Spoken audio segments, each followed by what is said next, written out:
Hello po mga kaibigan, kumusta po mga kabarya at sa lahat ng mga mapanood ng video nito.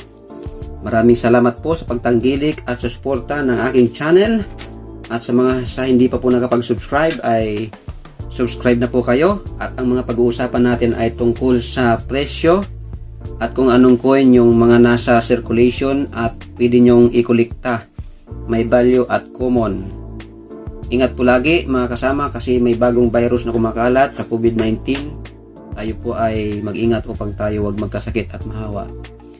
Mga kaibigan, ang ating topic ngayon for today ay tungkol sa 1 peso. So una po natin gawin ay tingnan natin ang mga details nito. 1 peso 2019 at 2017. Tingnan po natin mga kaibigan.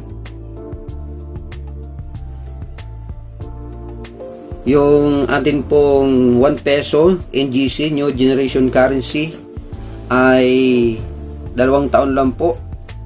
3 taon lang po ginawa within 2017 and 2019. 1 peso.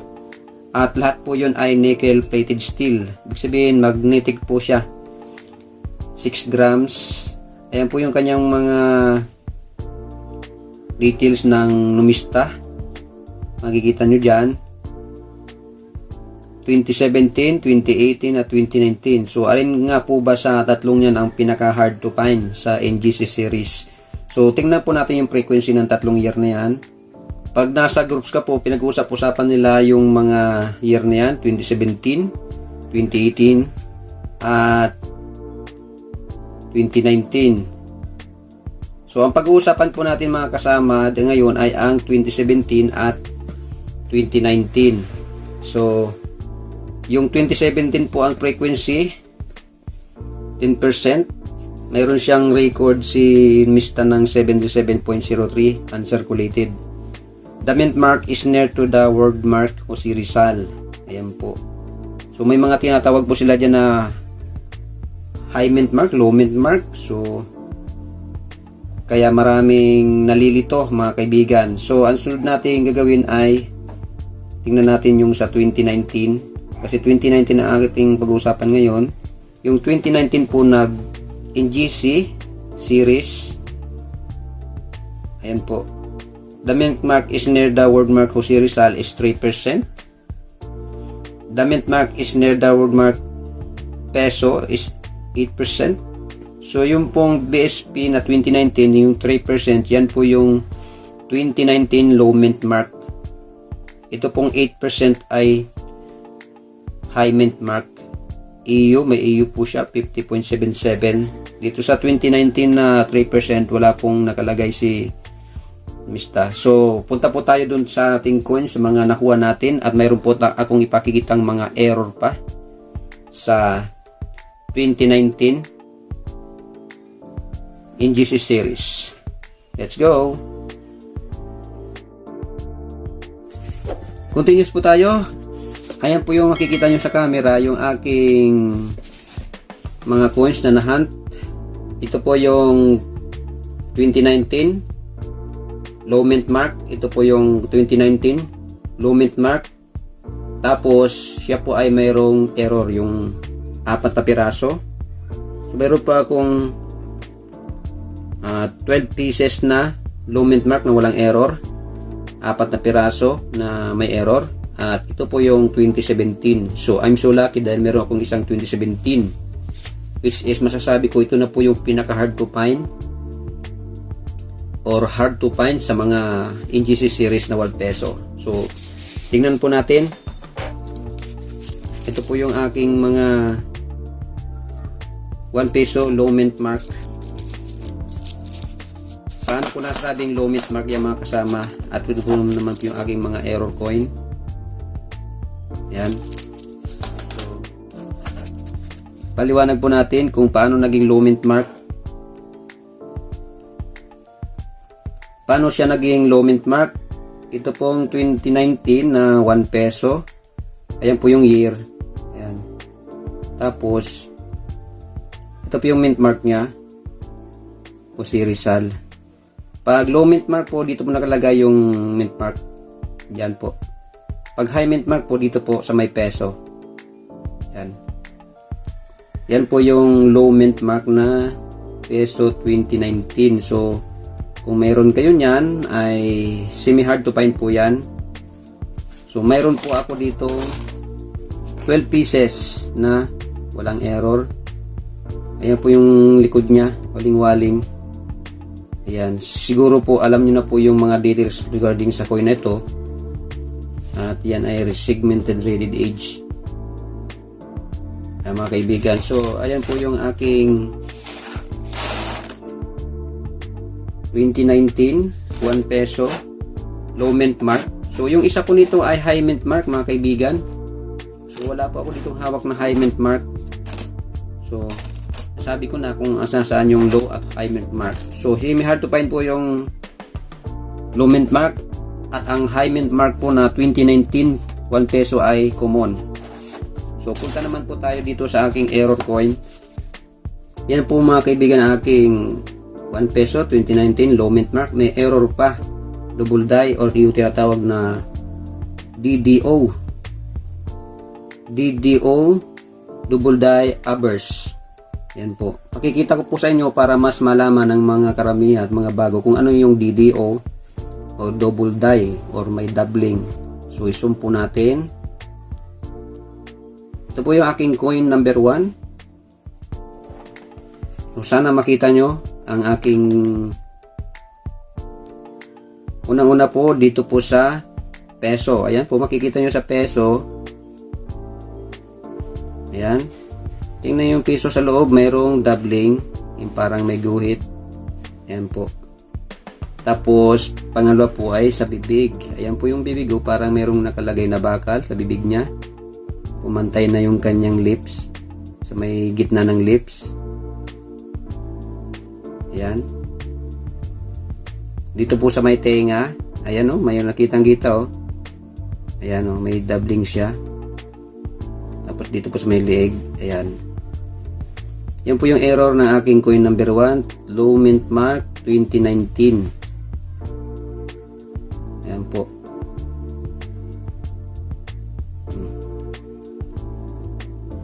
Tapos po, sa pangalan din po, makikita nyo rin po yung doubling. Ayan po, kitang-kita. Ayan, nagdo-double die po yung kanyang Jose Rizal. Ayan po yung error na aking coin number 1. Tingnan natin yung coin number 2.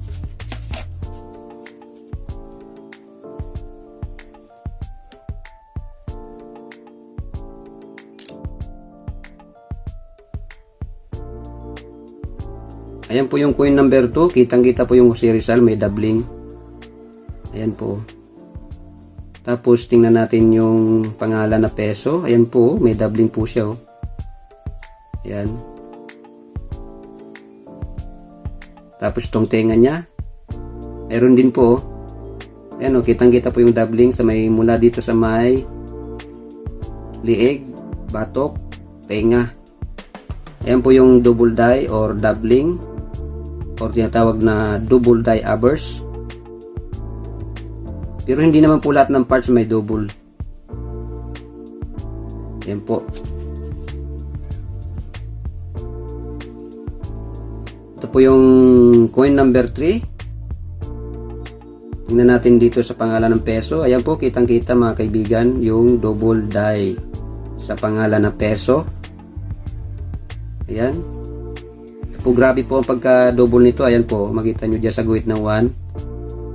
Kitang-kita yung double die sa 1. Ayan po, sa bibig po, tingnan nyo yung bibig niya. Kitang-kita rin. Ayan, yung bibig niya. Then, sa may tenga po, meron din. Ayan. Yan po yung double die error ng ating 1 peso 2019 low mint mark. At sa may baba, meron din nakasiksik na excess metal.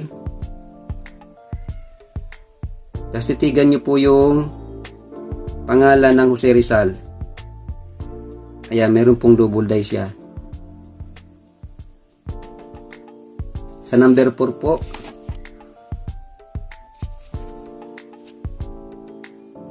Ito naman po yung coin number 4. Tingnan nyo po yung Jose Rizal, mayroong double die. Tingnan nyo yung peso.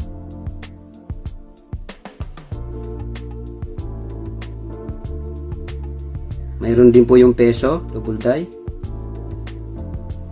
Slight, saka yung 1, yung tagiliran sa loob ng 1. Yan po, kitang-kita.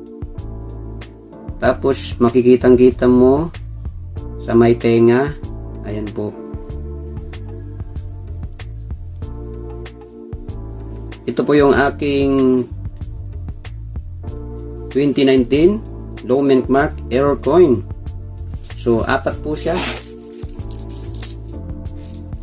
4 po ang aking 2019 low mint mark na may error, double die error, DDO, na may doubling, mga kaibigan. So kung mayroon kayo nito ay keep it up. Kung ito po ay semi hard to find ay mayroon na pong presyo ito, mga kaibigan. Ito pong aking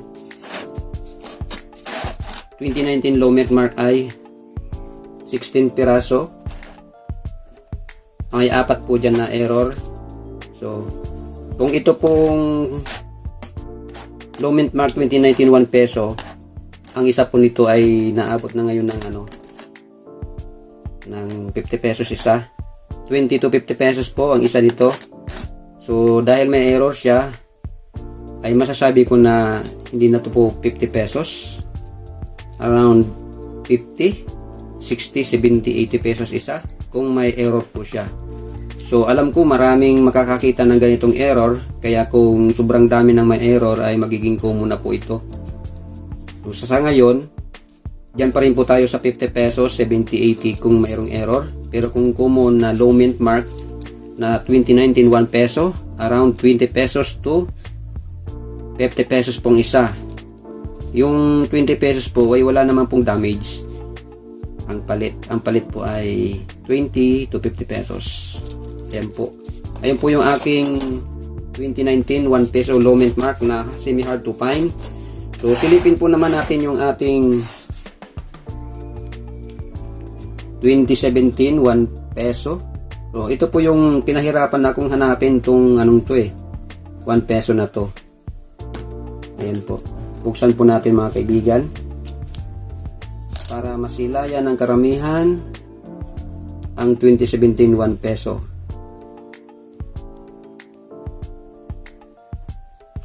Ayan po yung year sa taas, Republika ng Pilipinas. So wala naman po ako nakitang irregularity sa coin na to. Ayan.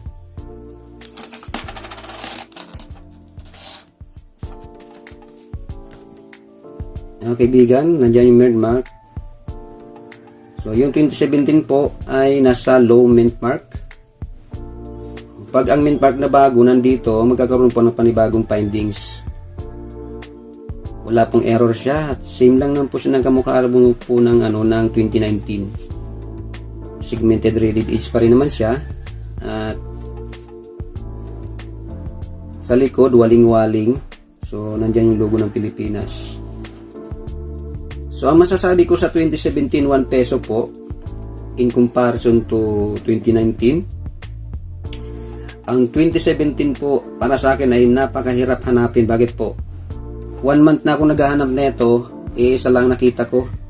So pero sa presyo ng numismatic group buy and sell sa Pilipinas, sa ating lokal, mga kaibigan, ay 20 to 50 pesos lang po ang offer nila. Suggested average retail price, mga kaibigan, yung palit sa 2017 1 peso. Pero napakahirap ng hanapin ito, kaya masasabi ko mga nalilipas ang ilang buwan, ito po ay magiging hard to find at napakahirap na hanapin. Kung ako bibenta ko to kasi nahirapan ko hanapin, 100 pesos isa para sa akin. Pero depende po yan sa seller kung magkano ang benta niya. Pero ang range niya from 50 to 100 para sa akin po, mga kaibigan. So nasabi ko kanina yung 2019 semi hard to find, yung low mint mark ay 50 pesos ang highest price at 20 ang pinakamababa. Pero itong 2017 para sa akin mas mataas to kaysa sa 2019 low mint mark kasi po hard to find. So kung mayroon kayong 2017 ay napakaswerte nyo. Bakit? Ay napakahirap hanapin ito para sa akin. Ayan mga kaibigan. So yung 2018 po ay common at may hinahanap din tayo doon sa 2018 yung high mint mark na 2018. So kung meron kayo noon ay sana makahanap din ako. So yun lang po ang masasabi ko sa coin na to. At maraming salamat. God bless you sa lahat at mag-iingat po kayo lagi sa inyong pang-araw-araw na pamumuhay. Bye bye!